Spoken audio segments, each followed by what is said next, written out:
यो एउटै ठाउँमा कुदै कुदै गर्दैछ स्याल यार लखर लखर लखर लिएर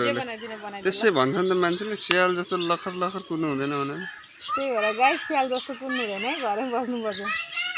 नत्र यस्तै भन्छन् नि फेरि कुदेको यो हामीले कुद भनेको हो त यो आफै कुदेको हो नि त यो 10 राउन्ड हानिसक्यो अहिले अब फेरि के सोचेर हिँडेर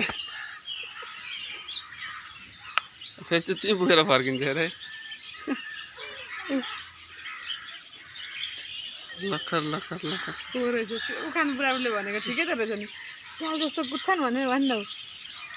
भन कुदेको अब कामै छैन यसको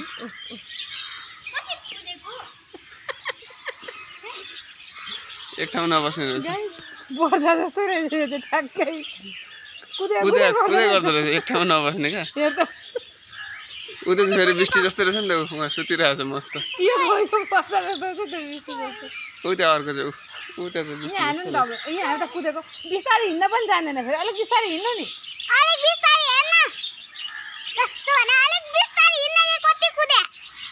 अहिले झप्पट दिन्छ नि थाहा पाउँछ बिस्तारै हो